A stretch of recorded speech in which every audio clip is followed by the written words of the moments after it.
Assalamualaikum warahmatullahi wabarakatuh.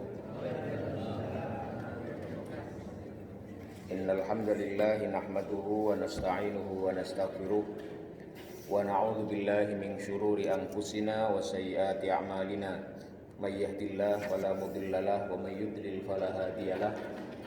Asyhadu an la ilaha illallah wahdahu la syarikalah wa asyhadu anna Muhammadan abduhu wa rasuluhu la nabiyya ba'dah. Allahumma salli wa sallim wa barik ala hadan nabiyina wa maulana Muhammadin wa ala alihi wa ashabihi wa man tabi'ahum bi ihsanin ila yaumiddin, amma ba'd. Ma'asyiral muslimin, jamaah salat subuh yang dirahmati Allah Subhanahu wa taala, pada pagi hari ini insyaallah kita akan melanjutkan mengaji hadis-hadis tentang hukum-hukum yang disusun dalam kitab Bulughul Maram oleh Al-Imam Ibnu Hajar Al-Asqalani rahimahullah, di mana kita pada kesempatan yang terakhir sebelumnya kita sudah masuk bab mandi junub, ya. Bab al-ghuslu, babul ghusli wa hukmi al-junubi, ya. Bab tentang mandi dan hukum junub.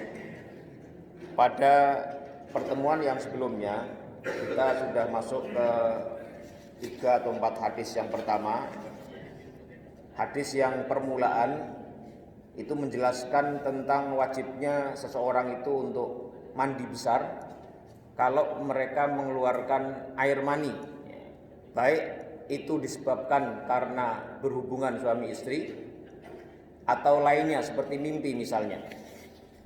Kemudian hadis yang kedua itu intinya adalah keharusan seseorang itu mandi besar kalau dia bercampur dengan istrinya meskipun keluar mani atau tidak. Jadi kalau yang pertama, hadis yang pertama, seseorang itu harus mandi besar kalau dia keluar mani baik disebabkan oleh hubungan suami istri atau karena yang lainnya. Kalau hadis yang kedua itu menjelaskan tentang wajibnya mandi besar bagi seseorang yang bercampur dengan istrinya, ya, sampai bertemunya, ya, dua aurat laki-laki dan perempuan itu, ya, meskipun keluar mani atau tidak, ya, dan kewajiban itu berlaku kepada kedua belah pihak. Kemudian yang ketiga, hadis yang ketiga dan yang keempat itu menjelaskan mengenai bahwasanya seorang perempuan itu juga ketika dia bermimpi, ya, sebagaimana mimpinya seorang laki-laki, yaitu maksudnya bermimpi bercampur, ya, suami istri, kemudian mendapati adanya air, ya, maksudnya di situ adalah air sperma atau air mani, ya, entah kalau untuk perempuan namanya apa, ya, itu juga wajib mandi, ya, sama dengan laki-laki.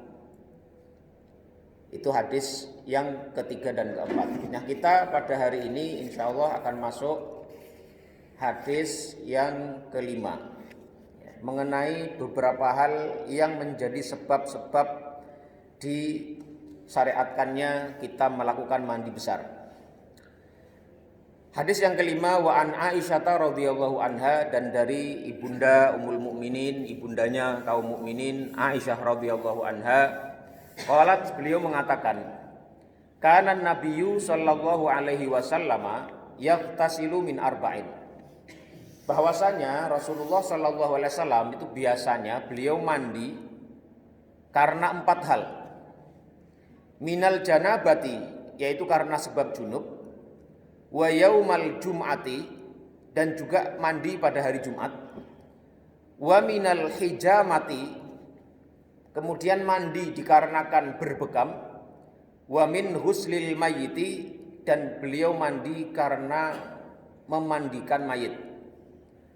Hadis ini rawahu Abu Dawud, diriwayatkan oleh Imam Abu Dawud, wa sahhahahu Ibnu Khuzaimah, dan juga disahihkan oleh Ibnu Khuzaimah. Nah, hadis ini meskipun disahihkan oleh Ibnu Khuzaimah, ada banyak ulama yang lainnya yang menyatakan bahwa hadis ini hadis lemah, sehingga hukum yang terkandung dalam hadis ini itu diperdebatkan. nanti akan kita lihat ya. Tetapi perdebatan mengenai status riwayat hadis ini, kalau dalam kitab ini dibahas kurang lebih 2 halaman lebih ya, untuk membahas tentang sanad ya, atau perdebatan mengenai jalur transmisi hadis ini, status derajat hadis ini. Para ulama berbeda pendapat mengenai hadis ini. Ada yang mengatakannya sahih seperti Ibnu Khuzaimah, namun banyak pula yang menyatakan hadis ini dhaif, hadis ini lemah ya, karena ada cacat dari dalam periwayatannya. Dan yang lebih kuat tampaknya adalah hadis ini hadis lemah. Wal hasil min dzalika annal haditsa dhaifun ya. Hadis ini disimpulkan setelah didiskusikan mengenai riwayat derajatnya, hadis ini adalah hadis yang lemah. Nah, karena itu maka kandungan isinya pun nanti menjadi bermasalah ya. Tidak semua ulama menganggap bahwa apa yang disebut dalam hadis tadi 4 hal yang menyebabkan mandi besar tadi itu bisa dipakai. Ini ya. Nah, apa saja yang 4 tadi? Hadis ini bagi yang menganggapnya sahih, mereka mengatakan bahwasanya hadis ini menjadi dalil disyariatkannya mandi besar karena sebab 4 hal tadi. Yang pertama adalah karena junub. Nah, bagi orang-orang yang menganggap hadis ini lemah, kewajiban mandi junub itu didasarkan kepada dalil yang lain, bukan hadis ini, karena hadis ini dianggap lemah. Misalnya jelas dalam ayat surat Al-Maidah ayat 6 itu Allah Subhanahu wa taala berfirman, wa in kuntum junuban fathaharu. Kalau kalian dalam keadaan junub, masuk dalam keadaan junub, fathaharu, maka berbersihlah, bersuci kalian dengan mandi itu. Jadi kewajiban mandi dari junub tetap ada, tapi bukan didasarkan kepada hadis yang kelima ini. Kemudian yang kedua, hadis ini mengandung disyariatkannya mandi besar ya, pada hari Jumat. Ya, nanti akan kita bahas pada hadis yang akan datang berikutnya insya Allah mengenai bagaimana hukum mandi pada hari Jumat, mandi sebelum berangkat ke sholat Jumat. Nanti akan kita bahas insya Allah pada hadis yang akan datang beberapa saat lagi. Kemudian yang ketiga, hadis ini juga menjadi dasar bagi disyariatkannya mandi setelah melakukan bekam.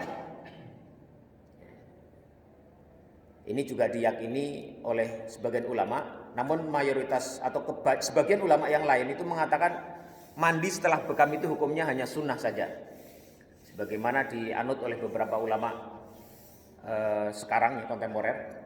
Tetapi jumhur ulama, mayoritas ulama mengatakan tidak ada satupun dalil yang bisa dijadikan dasar yang kuat bagi disyariatkannya mandi setelah berbekam. Karena itu mayoritas ulama menyatakan tidak disunahkannya atau tidak ada anjuran harus mandi setelah bekam. Wal jumhuru ala adami istihbabihi li adami dalil.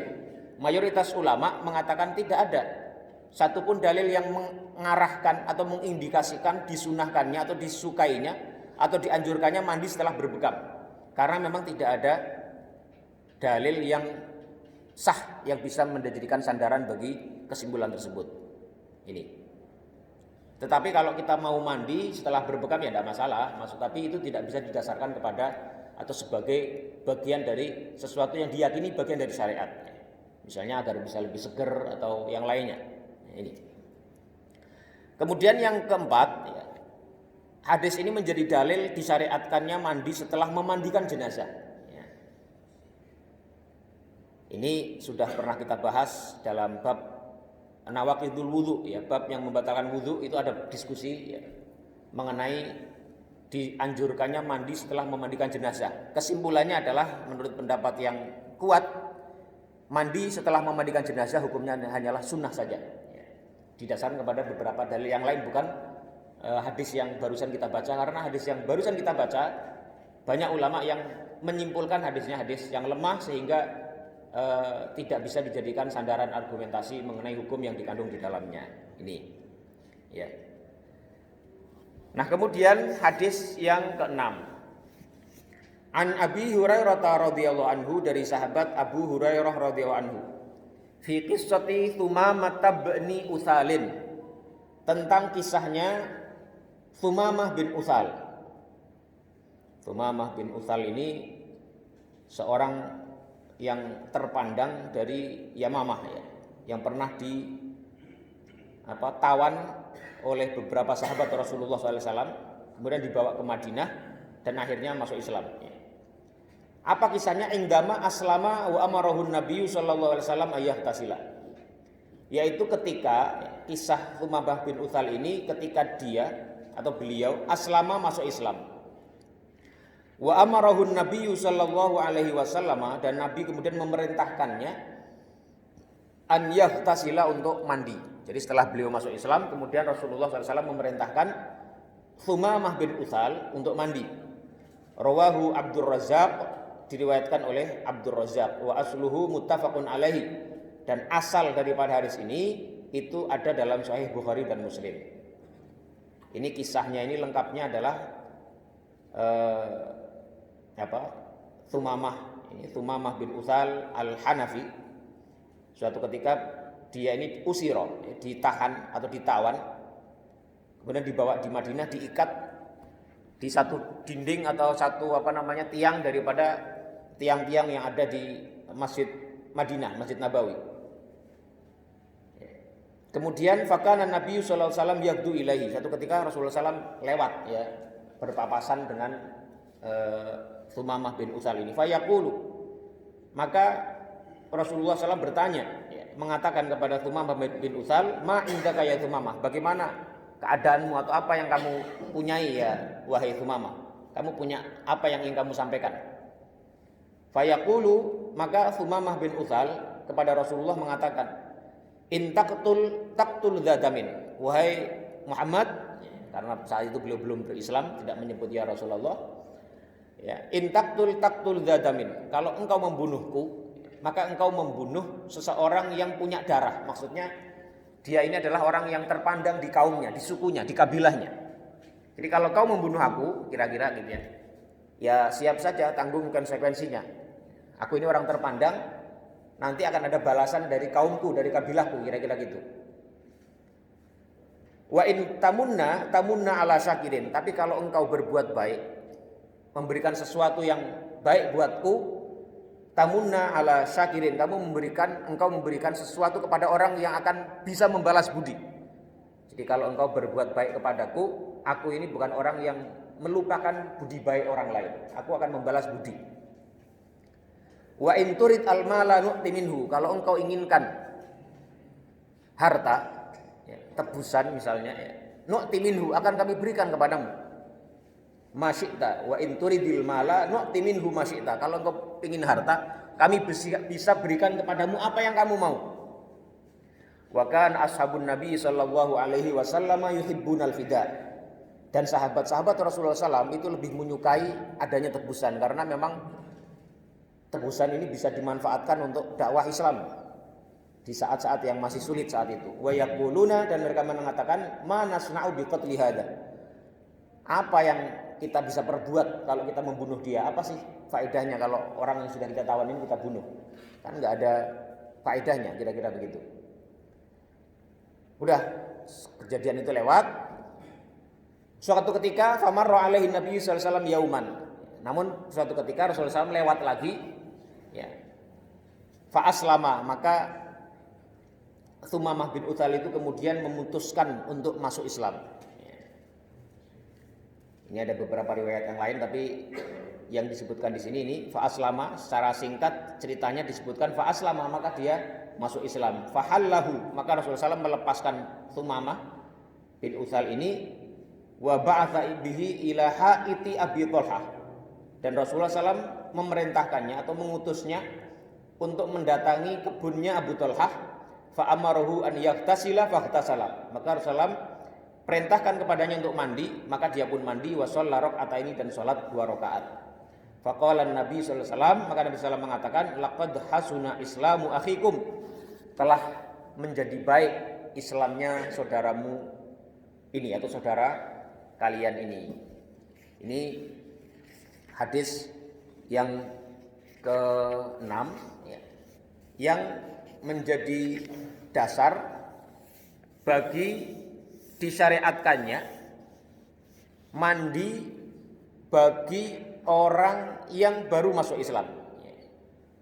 Jadi hadis ini karena isinya adalah Rasulullah SAW memerintahkan kepada Thumamah bin Utsal untuk mandi, dan perintah itu pada dasarnya ya lebih condong kepada bentuk kewajiban karena diperintahkan. Kalau diperintahkan harus dilaksanakan. Maka sebagian ulama mengatakan ya, bahwa hadis ini menjadi dalil wajibnya mandi bagi orang kafir ketika dia masuk Islam. Ini. Dan ini adalah pendapat yang dipegang oleh satu pendapat dalam mazhab Maliki dan juga yang populer di kalangan mazhab Hambali. Meskipun keadaan si muslim, si orang kafir yang masuk Islam ini, apakah sebelumnya dia dalam status pernah dalam keadaan berjunub misalnya, atau kalau perempuan dalam keadaan setelah haid misalnya, itu tidak menjadi bahan pertimbangan. Jadi apapun kondisinya, kalau seorang kafir non-muslim kemudian masuk Islam, maka wajib baginya untuk mandi besar. Ini. Apapun keadaannya. Ya, baik dia itu sebelumnya dalam keadaan junub atau tidak. Ya. Atau dalam yang perempuan misalnya baru nifas atau tidak, atau baru haid atau tidak, pokoknya begitu masuk Islam wajib baginya mandi. Dan mereka berargumen juga kalau orang kafir itu tidak jelas apakah dia dalam keadaan junub atau tidak, tapi keadaan-keadaan itu umumnya tidak lepas dari mereka. Ya, jadi orang kalau sudah dewasa, apalagi sudah suami istri, pasti dia akan pernah junub. Ya. Jadi makanya mereka berargumentasi, pokoknya keadaan apapun mereka masuk Islam itu tetap wajib mandi. Tetapi ya, pendapat yang kedua, ada yang mengatakan bahwasanya annahu la yajibu alaihil ghuslu, tidak wajib baginya mandi kecuali illa ayyakuna wujida minhu fi hali kufrihi ma yujibul ghusl, kecuali didapati darinya ketika dia sebelum masuk Islam itu memang dalam keadaan sesuatu yang mengharuskannya dia mandi dalam keadaan Islam. Yaitu misalnya tadi dia kemarin atau barusan bergaul dengan istrinya, bercampur dengan istrinya, kemudian masuk Islam, kan jelas pasti dia dalam keadaan junub. Nah, kalau keadaan seperti itu, dia tetap wajib mandi menurut pendapat yang kedua. Tetapi jika tidak didapati demikian, misalnya ada anak kecil baru balik ya, baru usia 15 tahun, dia tidak pernah ihtilam, tidak pernah keluar air mani, masuk Islam misalnya ini, itu kalau menurut pendapat yang kedua tidak diwajibkan mandi. Karena apa? Tidak ada keadaan yang memang mengharuskan dia mandi. Jadi yang mengharuskan dia mandi adalah keadaan sebagaimana keadaan itu mengharuskan muslim seperti umumnya wajib mandi. Itu. Ini perbedaan antara pendapat yang pertama dengan yang kedua. Tetapi mereka mengatakan mandi itu hanya hukumnya sunnah saja. Fa in lam yujad dzalika, kalau enggak ada sebab-sebab yang mengharuskan dia mandi tadi, fal mustahabbu lahu an yaghtasila, maka disunahkan baginya untuk mandi. Ini pendapatnya mazhab Hanafi, ya, Maliki dan Syafi'i. Ya, mazhab Maliki, Hanafiyah, Malikiyah dan Syafi'iyah mayoritas mengatakan tidak wajib bagi seorang yang non muslim masuk Islam untuk mandi, tapi hukumnya hanya sunnah saja, kecuali sebelum dia masuk Islam dia sudah atau dalam keadaan yang memang mengharuskan mandi, misalnya tadi junub, atau kalau perempuan habis haid misalnya, habis nifas dan seterusnya. Ini. Tapi ada pendapat yang ketiga juga yang mengatakan annahu la yajibul ghuslu alal kafiri bihalin, tidak ada kewajiban seseorang kafir yang masuk Islam untuk mandi secara mutlak apapun keadaannya. Karena memang saat dia belum masuk Islam maka belum berlaku hukum-hukum syariat Islam kepadanya. Misalnya seseorang baru bercampur dengan istrinya, seorang laki-laki kafir habis bercampur dengan istrinya, kemudian dia tiba-tiba menyatakan masuk Islam. Nah, keadaan junub karena baru bercampur dengan istrinya. Nah, keadaan yang seperti itu menurut pendapat yang ketiga tetap tidak mengharuskan dia mandi. Jadi sifatnya Ya mubah saja, nggak harus mandi. Ini mereka berargumentasi dengan apa? Mereka berargumentasi mengatakan bahwasanya waqad annahu qad aslama khalqun katsirun wa lam ya'muruhum Nabi sallallahu alaihi wasallam bil ihtisal. Karena ada banyak hikayat atau kisah atau cerita riwayat yang menghabarkan banyaknya orang-orang masuk Islam, tapi tidak ada riwayat bahwa mereka semuanya Rasulullah SAW perintahkan untuk mandi. Jadi perintah mandi itu tadi macam kayak kekhususan untuk Utsamah bin Utsal atau beberapa kasus yang lainnya. Ini. Walau amarahum lakana hadza mimma tatawaffara al-himamu ala naqlihi. Kalaupun tadinya ada kasus Nabi memerintahkan semua orang masuk Islam itu untuk mandi, pasti para sahabat akan meriwayatkannya. Ini argumentasi kelompok yang ketiga. Kemudian juga ada argumentasi yang lain juga, tapi tidak perlu saya bacakan ya. Tapi secara umum atau kalau kita lihat bandingkan dari pendapat yang ada tadi, maka yang lebih kuat tampaknya adalah bahwasanya mandi dari ketika seorang non muslim masuk Islam itu tidaklah wajib, tapi sebatas mustahab saja atau disunahkan saja. Melihat dalil-dalil yang ada. Ini jam'an bainal adillati. Mengharmoniskan, menggabungkan dalil-dalil yang ada, kira-kira dapat disimpulkan bahwasanya seorang yang non muslim masuk Islam maka dianjurkan baginya mandi, tapi itu tidak wajib. Apalagi misalnya dalam keadaan-keadaan yang sulit, keadaan-keadaan yang tidak memungkinkan baginya mandi, ya sudah, nggak apa-apa, nggak harus mandi, tapi sunnah saja. Wal ahwatu liman aslama an yahtasila. Tetapi lebih hati-hatinya kalau kita mendapati ada orang non muslim masuk Islam, sebaiknya dianjurkan saja untuk mandi, disunahkan saja untuk mandi, disarankan untuk mandi. Ini. Toh juga mandi itu kan tidak sulit, apalagi di Indonesia atau di tempat-tempat yang memang cukup mudah jangkauan airnya. Ini hadis yang ke-6. Kemudian hadis yang ke-7 dan hadis yang ke-8 ini mengenai hukumnya mandi untuk datang Jumatan atau mandi pada hari Jumat. Ini. Wa an Abi Sa'idin radhiyallahu anhu, dari sahabat Abu Sa'id radhiyallahu anhu. Anna Rasulullah sallallahu alaihi wasallam qala, bahwasanya Rasulullah sallallahu alaihi wasallam bersabda, Ghuslul Jum'ati, mandi Jumat. Ini mandi Jumat itu kalau dalam bahasa Arab itu menggunakan mudhof ilaih, mandi Jumat. Apakah yang dimaksud itu adalah mandi pada hari Jumat atau mandi untuk datang ke Jumatan? Nah, ini para ulama memahaminya dengan dua pendekatan yang berbeda. Ada yang mengkaitkan dengan aktivitas Jumatannya. Jadi mandi Jumat itu maksudnya ghuslul Jum'ati. Terjemahnya kan mandi Jumat. Nah, terjemahan mandi Jumat itu maksudnya adalah apakah mandi pada hari Jumat atau mandi karena akan mendatangi sholat Jumat. Itu implikasi hukumnya berbeda. Ya, jadi memaknai frasa ghuslul Jum'ati, mandi Jumat, dengan dua cara tadi, dengan cara yang berbeda tadi, itu bisa menghasilkan kesimpulan hukum yang berbeda. Nanti akan kita lihat insyaallah ya. Ini ghuslul Jum'ati, bahwasanya mandi Jumat, atau saya jelaskan aja lah sekarang ya. Kalau kita mengartikan yang ghuslul Jum'ati, mandi Jumat itu adalah maksudnya mandi yang disyariatkan karena mau mendatangi sholat Jumat, itu artinya adalah mandi yang dimaksud dalam hadis ini, itu mandi yang mestinya dilaksanakan beberapa saat sebelum dia berangkat sholat Jumat.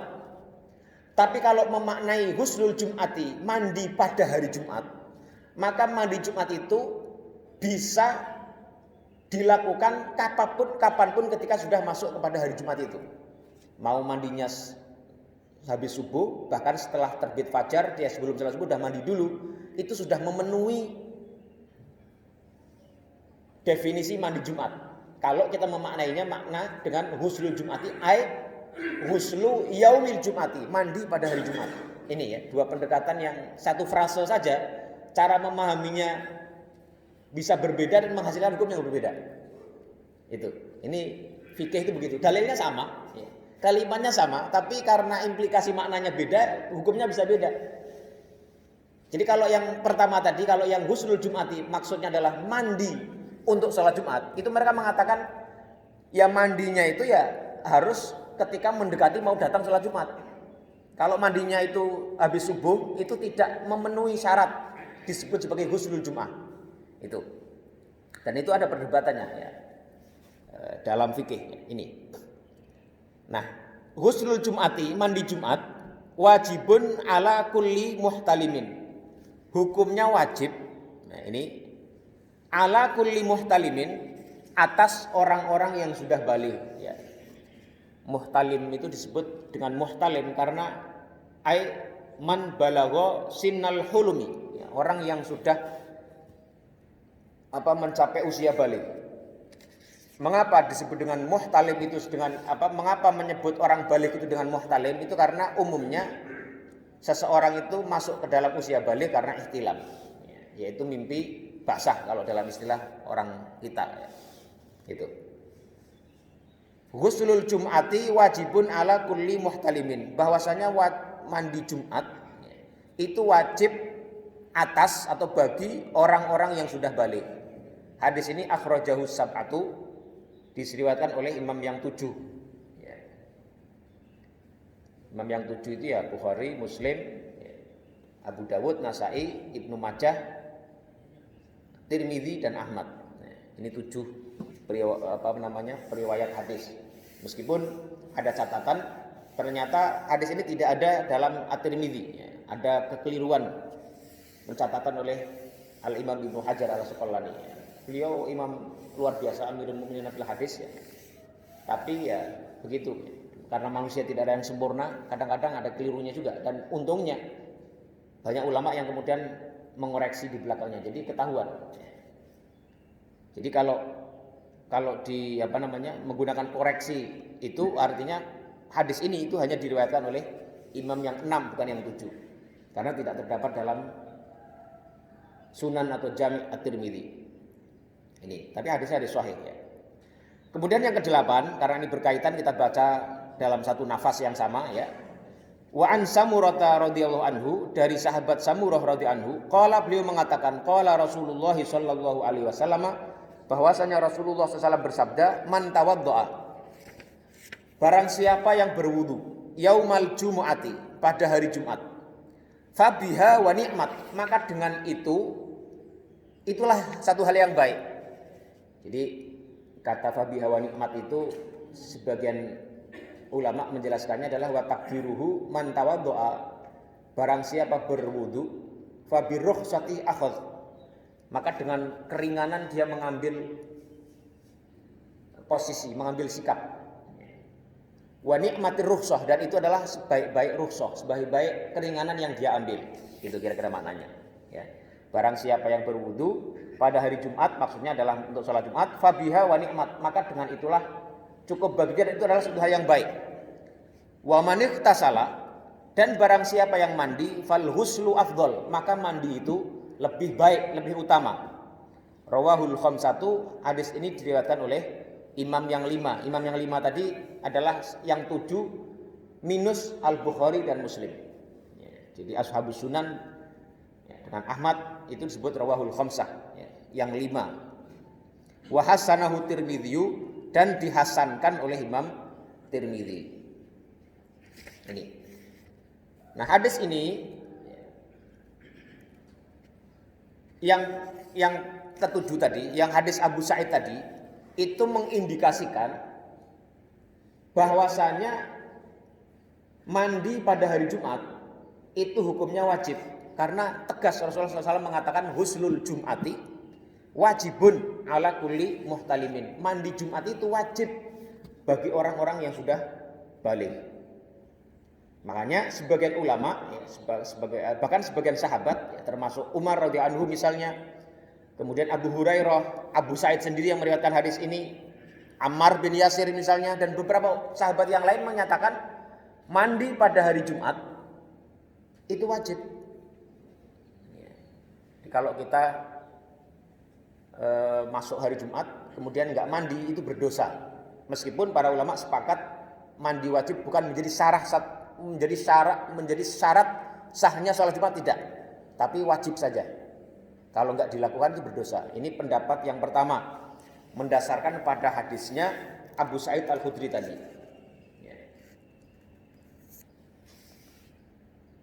Mereka juga berargumentasi dengan beberapa hadis yang lain. Jadi hadis-hadis tentang mandi pada hari Jumat itu jumlahnya banyak. Misalnya hadis Ibnu Umar, ada Ibnu Umar radhiyallahu anhuma dalam Sahih Bukhari, beliau mengatakan sami'tu Rasulullah sallallahu alaihi wasallam yaqul, aku mendengar Rasulullah SAW pernah bersabda, idza arada ahadukum ayyatiyal jum'ata falyaghtasil. Jika salah seorang di antara kalian akan mendatangi sholat Jumat, falyaghtasil, maka hendaklah dia mandi. Ini ada dalam Sahih Bukhari, Sahih Muslim. Kemudian ada beberapa hadis yang lain. Tidak perlu saya bacakan semuanya. Di sini disebutkan ada 4 hadis yang memperkuat pendapat yang pertama tadi, yang menyatakan bahwasanya mandi Jumat itu wajib hukumnya bagi orang yang mau mendatangi sholat Jumat. Ini. Tetapi hadis yang kedua tadi yang diriwayatkan oleh sahabat Samurah, itu kan beliau Rasulullah SAW mengatakan barang siapa yang berwudu pada hari Jumat, fabiha wa ni'mat, itu sudah bagus sekali, baik. Artinya fabiha ay fabir rukhsati akhadha wa ni'matir rukhsah. Dengan rukhsah itu, dengan keringanan itu dia ngambil wudu saja dan itu sudah cukup baik. Tidak ada masalah. Ini. Tetapi wa man ihtasala fal huslu afdal. Tapi siapa yang mandi pada hari Jumat, maka mandi itu adalah lebih baik baginya. Ini artinya apa? Artinya mandi itu bukan sesuatu yang harus, bukan sesuatu yang wajib. Karena dia disebutkan hanya sebagai sesuatu yang afdal, lebih baik saja. Dan karena itu dengan hadis ini, hadis Samurah ini, sebagian ulama berpandangan bahwasanya mandi Jumat itu tidak wajib, tapi mustahab saja.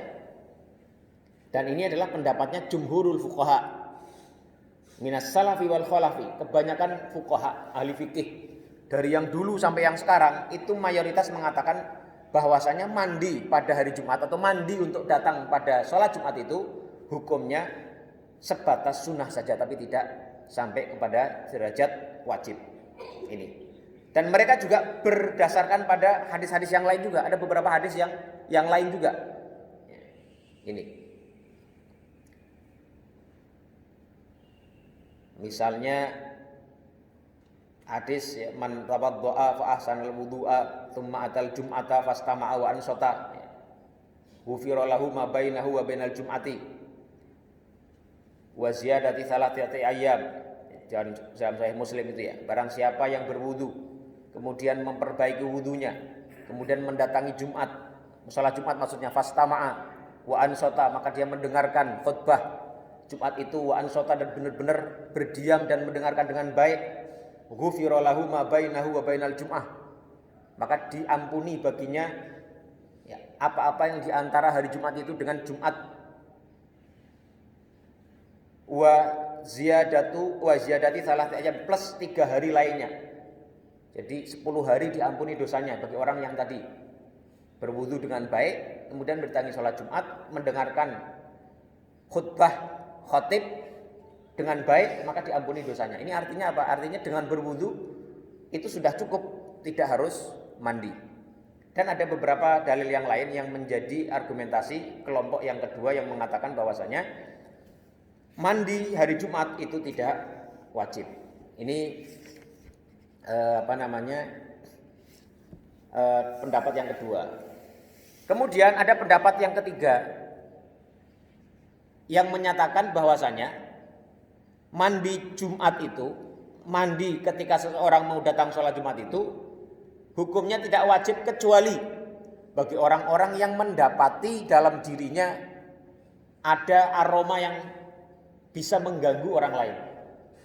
Jadi kalau ada orang tahu dirinya berkeringat, baunya bau tidak nyaman bagi orang yang dekat dengannya, maka dalam kasus ini itu ada pendapat yang ketiga mengatakan aslinya dia tidak wajib mandi Jumat, Tapi kalau dalam keadaan dia begitu, ya, punya aroma yang bisa mengganggu orang lain, maka wajib baginya mandi. Ini pendapat yang ketiga.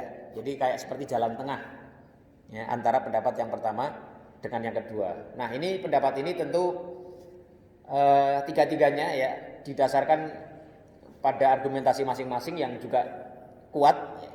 Dan juga masing-masing dari antara ketiga pendapat itu juga banyak sahabat para ulama yang juga di posisi yang berbeda-beda. Nah, dalam kaitan ini kita monggo kita pilih mana yang menenangkan kita.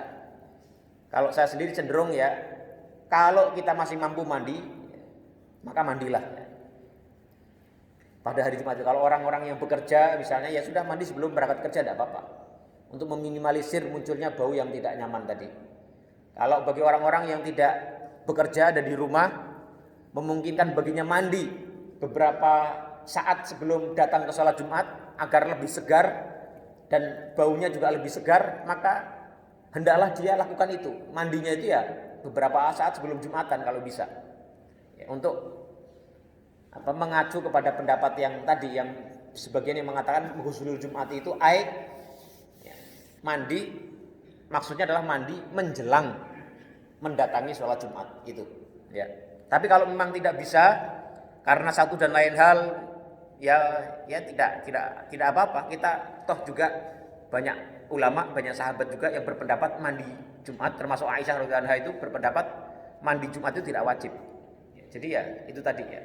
Sebisa mungkin kalau kita mampu dalam kondisi memungkinkan kita untuk mandi, mandilah. Ya. Tapi kalau tidak ya tidak apa-apa. Ini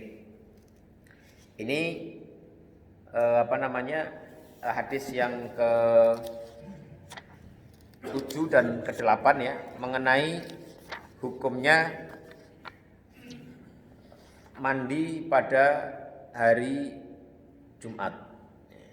Ini di sini juga dibahas juga mengenai tadi ya yang kami sampaikan yang pertama tadi, makna ghuslu al-Jum'ati itu maknanya apa? Apakah mandi di hari Jumat sehingga boleh dilakukan sejak dari terbitnya fajar hari Jumat sampai mau datang sholat Jumat, atau memang mesti sesaat sebelum mendatangi sholat Jumat, sejam atau setengah jam sebelumnya misalnya. Ini juga ada perbedaan di antara para ulama. Baik, sebelum kita lanjut ke hadis berikutnya, sekiranya ada pertanyaan atau pernyataan untuk menambahkan silakan. Biar kita cicil. Ada? Ya, monggo. Jadi orang yang sudah memahami pentingnya untuk mendatangi Jumatan, karena dia mungkin bekerja dan tak mungkin lagi mendekati Jumat yang mandi, maka diniatkan sebelum datang atau sebelum. Ya, dalam kasus ini dia boleh mengambil pendapat tadi yang menyatakan ghuslul Jum'ah itu maksudnya adalah mandi pada hari Jumat. Ya, dia niatkan sebagai ghuslul Jum'ah. Saat dia mandi jam 6 pagi atau setengah 6 pagi sebelum dia berangkat kerja ke kantor, ya dia niatkan untuk mandi Jumat. Dan insya Allah itu bisa masuk ke dalam hadis tadi, ghuslul Jum'ati tadi. Gitu ya. Yang lain? Ya, silakan Pak.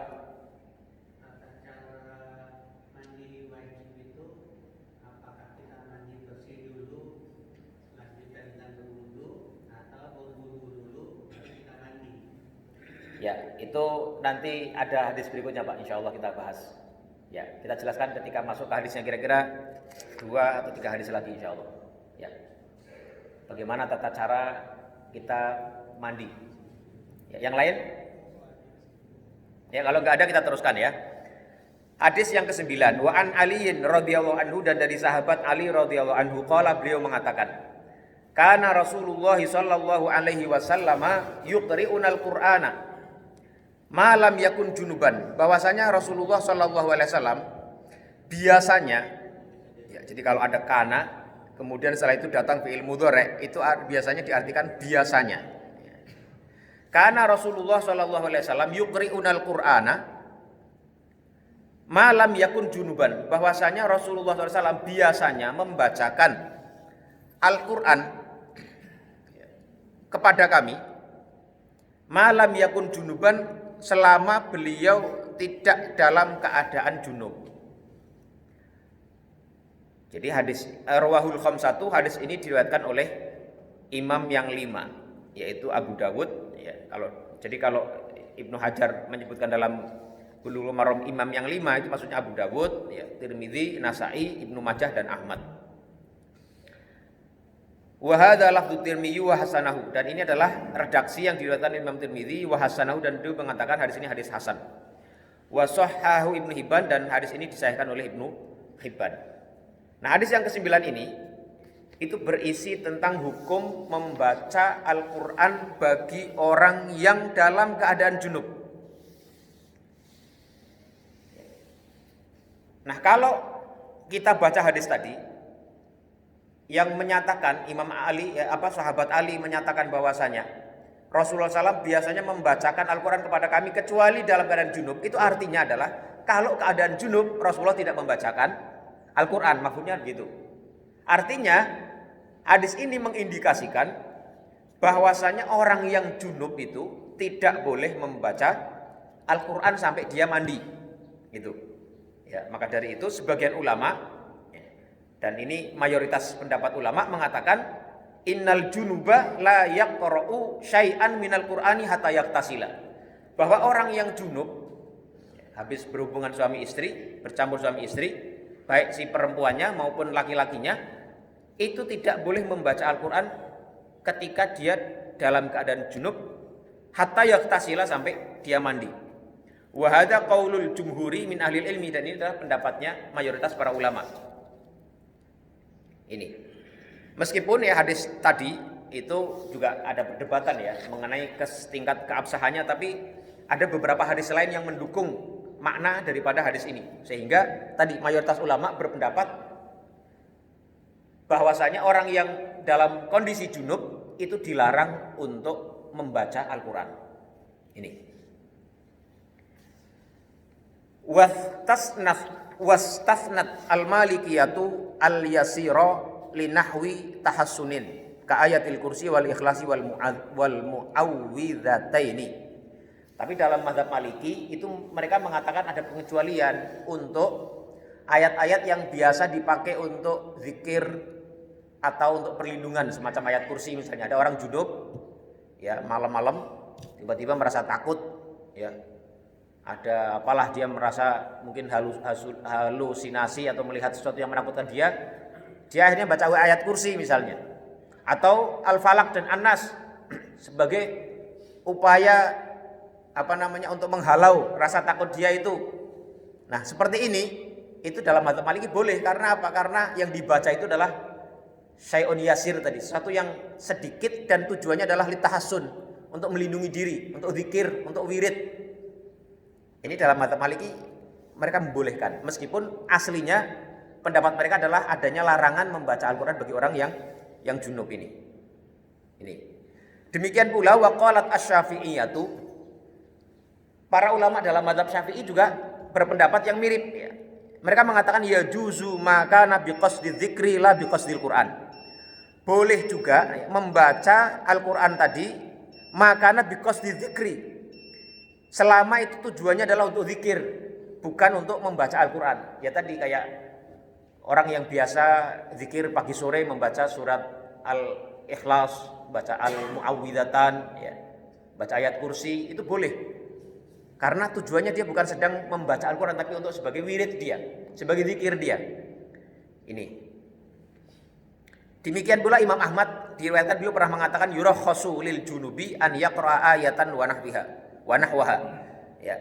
Dan diberikan keringanan atau rukhsah bagi orang yang junub untuk membaca satu ayat atau yang sejenisnya. Jadi kalau cuma ayat kursi saja itu boleh. Jadi kalau dilihat dari pendapat para ulama tadi, itu mayoritas mengatakan kalaupun kita berkeyakinan bahwasanya membaca Al-Quran itu tidak boleh bagi orang yang junub, tapi selama membacanya itu dalam kadar yang tidak banyak, dan apalagi juga ditujukan sebagai niat zikir atau niat tahassun tadi, itu boleh. Ya, misalnya kita junub ya, pagi-pagi habis subuh nggak mandi sampai zuhur, tapi kita biasa membaca itu maksurat atau zikir pagi yang diantaranya adalah membaca Al-Ikhlas, Al-Falaq, An-Nas, itu boleh menurut pendapat banyak para imam yang terpercaya ini. Itu pendapat yang pertama ya, mengenai tidak bolehnya seorang yang junub membaca Al-Quran dengan pengecualian. Nah, pendapat yang kedua itu mengatakan wal qaulu tsani annahu yajuzu lil junubi qiraatul Qur'ani. Boleh bagi orang yang junub untuk membaca Quran. Wa huwa qaulu Ibnu Hazmin, pendapatnya Imam Ibnu Hazm. Wa ruwiya hadza an Ibnu Abbas, dan ini pendapat dari Ibnu Abbas. Faqad dzakara al-Bukhari annahu la yara bil qiraati lil junubi ba'san. Bahkan Imam Bukhari juga berpendapat demikian juga. Bahwasanya orang yang junub itu tidak apa-apa baca Al-Qur'an. Wa huwa qaulu Sa'id bin al-Musayyib. Ini juga pendapatnya seorang tabi'in terkenal yang namanya Sa'id bin al-Musayyib. Ya, ini. Nah, argumentasi mereka apa? Loh, ini kan ada hadis mengatakan Rasulullah itu tidak membacakan Al-Qur'an kalau dalam keadaan junub. Mereka juga punya dalil juga ya. Dalilnya adalah hadis Aisyah radhiyallahu anha bahwasanya Rasulullah SAW kana yadhkurullaha ta'ala ala kulli ahyanihi. Bahwasanya Rasulullah itu berzikir kepada Allah dalam setiap keadaannya atau dalam setiap waktu, baik dalam keadaan junub maupun tidak junub. Wa qalu, dan mereka berargumen wal Qur'anu dzikrun, dan Quran itu adalah bagian dari zikir. Ini. Karena kan ada ayat itu inna nahnu nazzalna dzikra. Di Al-Quran disebut dengan zikir. Wa inna lahu lahafizun itu. Nah, karena Al-Quran adalah bagian dari zikir, maka dan Rasulullah disebutkan oleh Aisyah karena yadhkurullah ta'ala ala kulli ahyanihi. Pada dalam setiap waktu beliau berzikir, itu artinya Al-Quran bisa masuk di dalamnya. Karena itu tidak ada larangan baca Al-Quran bagi orang yang junub. Ini argumentasi pendapat yang kedua. Kemudian mereka juga berargumentasi dengan argumentasi yang kedua yang mengatakan bahwasanya al-aslu adamu tahrimi. Hukum asalnya itu kan tidak ada keharaman. Hatta yarudad dalilu as-sahihu an-naqilu anil bara'atil asliyah, kecuali ada dalil yang memang tegas melarang itu. Nah, hadis yang tadi yang kita bacakan ya dalam dalam hadis yang ke-9 ini kan hanya menyebutkan Rasulullah SAW tidak membacakan Al-Quran selama beliau tidak dalam keadaan junub. Itu tidak secara tegas mengatakan Rasulullah melarang atau tidak membolehkan orang junub membaca Al-Quran. Itu yang pertama. Yang kedua, derajat hadisnya itu juga diperdebatkan. Karena itu bagi orang yang bagi ulama yang meyakini hadisnya tadi hadis yang tidak sahih, mereka berargumentasi tadi boleh bagi orang yang berjunub membaca Al-Quran, karena hukum asalnya adalah boleh siapapun membaca Al-Quran, kecuali ada dalil yang pasti, yang tegas, yang menyatakan tidak bolehnya. Ini. Sekali lagi, ya inilah fikih begitu ya. Fikih itu isinya ya ikhtilafat ya, perbedaan-perbedaan pendapat. Dan itu sebaiknya kita pahami sehingga kita mendapati orang lain yang berbeda pendapat, kita tidak kaget ya. Itulah ada masing-masing punya argumentasi yang juga cukup kuat. Ini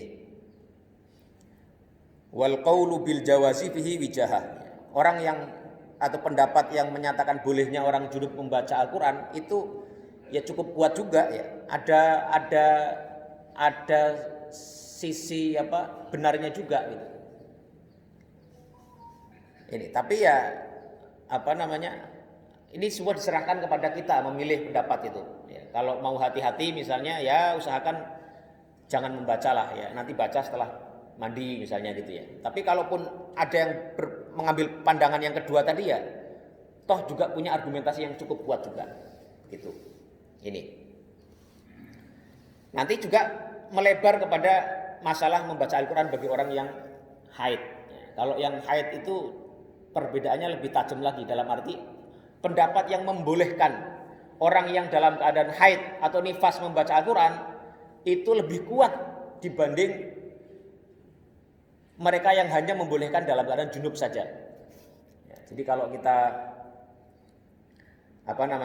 membaca ini ya pandangan para ulama mengenai hukum orang yang haid membaca Al-Quran, meskipun ya kalau kitab fikih yang banyak kita baca itu menyatakan mayoritas mengatakan tidak boleh, tapi pada dasarnya atau sesungguhnya gitu ya, argumentasi yang mengatakan orang yang haid itu boleh membaca Al-Quran itu sangat kuat sekali. Karena tidak ada larangan satupun yang tegas yang melarang orang yang haid untuk membaca Al-Quran. Mereka yang melarang orang haid membaca Al-Quran itu kebanyakan menganalogikannya dengan hukum junub. Sementara hukum membaca Al-Quran bagi orang yang junub saja itu masih diperdebatkan. Jadi mereka yang melarang orang yang dalam keadaan haid membaca Al-Quran itu tidak ada dalilnya. Yang ada itu tadi yang masalah junub tadi. Nah, mereka menganalogikan orang yang haid itu posisi kesuciannya sama dengan orang yang junub, kira-kira gitu. Karena dari itu mereka juga dilarang membaca Al-Quran sebagaimana orang yang junub. Nah, dengan hadis yang barusan kita bahas, kita tahu masalah membaca Al-Quran bagi orang yang junub saja itu ada perbedaan pendapat di antara para ulama. Nah, apalagi yang terkait dengan haid. Dan lebih lagi, para perempuan yang haid itu kan biasanya melampaui waktu yang panjang. Bisa seminggu, bahkan bisa 15 hari. Ya. Apa iya seorang perempuan yang dalam keadaan haid itu dalam masa yang lama dia mau membaca Al-Quran itu nggak boleh, mau melafadzkan firman Allah saja nggak boleh, apa iya? Karena itu saya cenderung kepada pendapat yang membolehkan membaca Al-Quran bagi orang yang haid ya, dengan argumentasi yang cukup kuat ya. Kita kalau baca diskusinya itu memang cukup kuat ya, sangat kuat ya, pendapat yang mengatakan bahwasanya orang yang haid itu boleh membaca Al-Quran. Tetapi ya, pendapat yang kuat mengatakan sebaiknya tetap tidak memegang mushaf. Ya. Kalau memegang mushaf itu sebisa mungkin pakai lemek itu alas ya, entah kaos tangan ya, entah pakai, kalau membuka pakai pena misalnya, itu nggak apa-apa. Bagaimana kalau mushafnya disampuli dengan sampul kulit? Itu kan itu menjadi pembatas juga. Kalau sesuatu yang menempel kepada mushaf itu, maka dihukumi dengan mushaf itu. Jadi ini perbedaan ya. Kan memegang mushaf itu sudah kita bahas ya, pada bab yang sebelumnya ya. Itu ada perbedaan pendapat juga. Tapi yang cukup kuat adalah sebisa mungkin kita jangan memegang mushaf kalau dalam keadaan berhadas, apalagi hadas besar. Nah, bagaimana solusinya? Pakai batas, entah pakai sapu kaos tangan atau apa yang bisa, kemudian untuk membuka bisa pakai pena gitu. Ini tidak langsung begini, itu hukumnya beda dengan memegang langsung. Sementara kalau misalnya mushafnya itu disampuli dengan sampul kulit misalnya, sampul plastik, dia tidak bisa dihukumi sebagai pembatas. Karena apa? Karena dia bersatu bersama dengan mushafnya itu. Nah, itu bedanya ya. Tapi mushafnya itu kalau dia pun tidak ada sampulnya, kita memegangnya dengan kaos tangan, karena kaos tangan itu menempel ke tangan kita, maka itu dihukumi sebagai penghalang yang bisa mengubah hukum memegang Al-Quran itu. Ini ya, jadi sekali lagi ya, orang yang junub, mayoritas ulama berpendapat dilarang membaca Al-Quran. Sebagai pendapat yang lain, bukan yang mayoritas, mengatakan boleh membaca Al-Quran ya. Tapi dua-duanya cukup kuat lah. Kalau kita mau hati-hati, ya udah tidak usah membaca Al-Quran, kecuali tadi yang sifatnya zikir atau perlindungan, misalnya ayat kursi saja, Al-Ikhlas, Al-Falaq, yang tujuannya untuk perlindungan kita.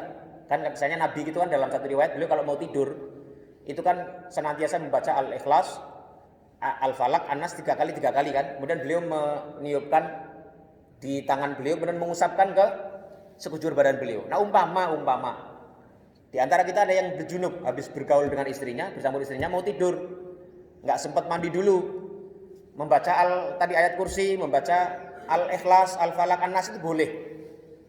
Menurut pandangan tadi ulama yang mengharamkan membaca Al-Quran pada junub pun membolehkan, khusus untuk ini, kasus membacanya itu dalam kerangka untuk berzikir, bukan dengan niatan memang membaca Al-Quran itu sendiri. Bisa dipahami ya? Itu.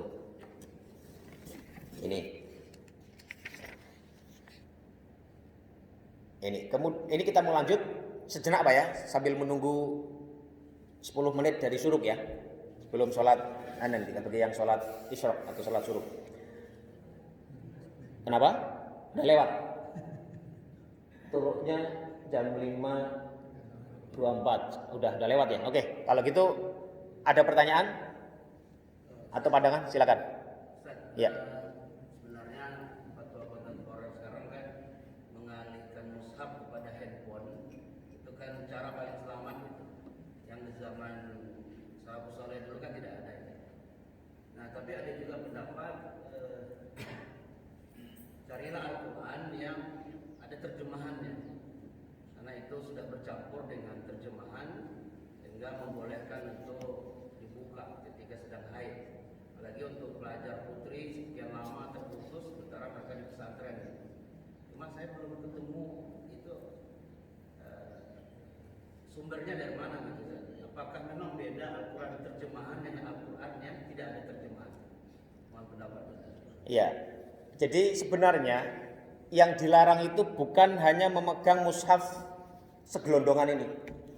Karena dulu di zaman Rasulullah SAW, Al-Quran belum disatukan ke dalam satu buku. Sementara larangan memegang mushaf itu sudah ada.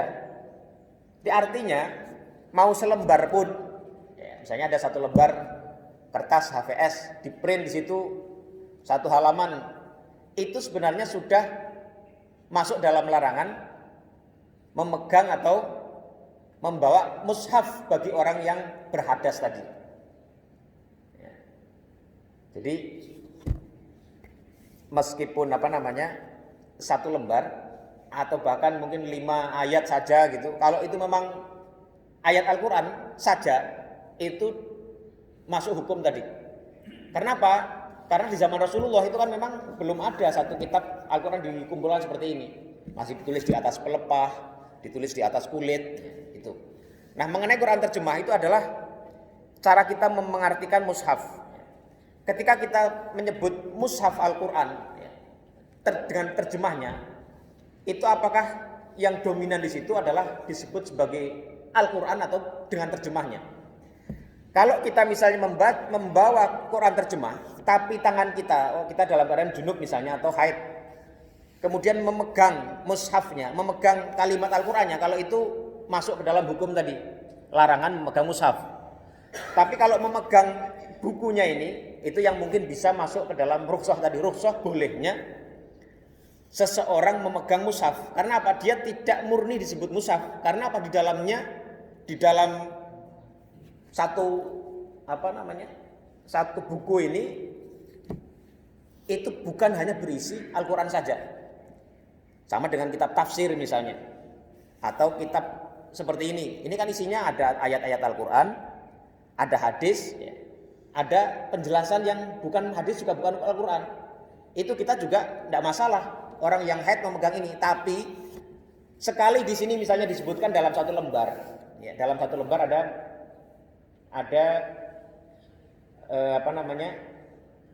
tulisan Al-Quran, semuanya satu lembar. Kemudian kita yang lagi junub atau haid itu memegang, itu tidak boleh. Karena apa? Meskipun memegang begini itu boleh, tapi karena ini bukan Al-Quran, tapi ketika kita membukanya kemudian memegangnya, itu tidak dibolehkan. Menurut pendapat yang tadi, yang mengatakan tidak bolehnya orang yang berhadas memegang Al-Quran. Jadi kembali ke pertanyaan tadi, bagaimana dengan mushaf terjemah? Kalau saya cenderung karena memang Quran terjemah itu berisi Al-Quran dan yang lainnya dengan komposisi yang sebanding, maka dia tidak bisa disebut mushaf secara keseluruhan. Jadi dibolehkan bagi orang yang haid atau orang yang junub memegangnya. Tetapi diusahakan ketika dia membuka tidak bersentuhan langsung dengan ayat-ayatnya.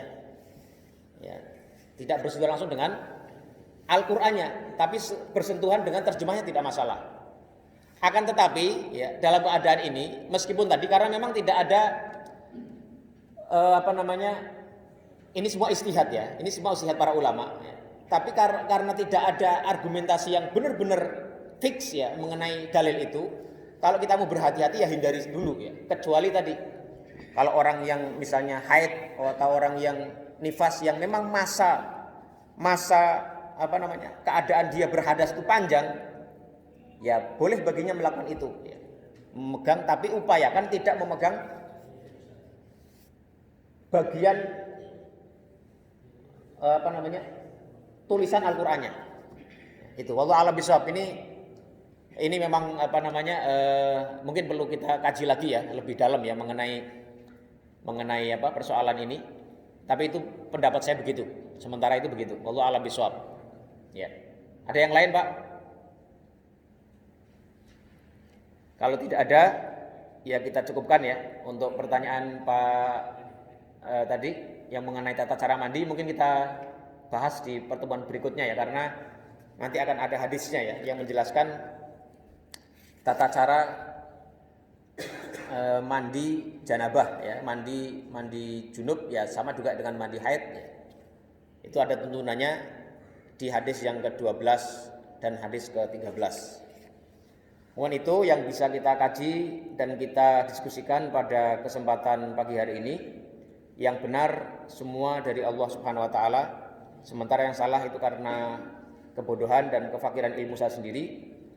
Aqulu qouli hadza wa astaghfirullah li wa lakum wa sallallahu ala nabiyyina Muhammadin wa ala alihi wa sallama tasliman katsira. Subhanakallahumma wa bihamdika asyhadu an la ilaha illa anta astaghfiruka wa atubu ilaik. Wassalamualaikum warahmatullahi wabarakatuh.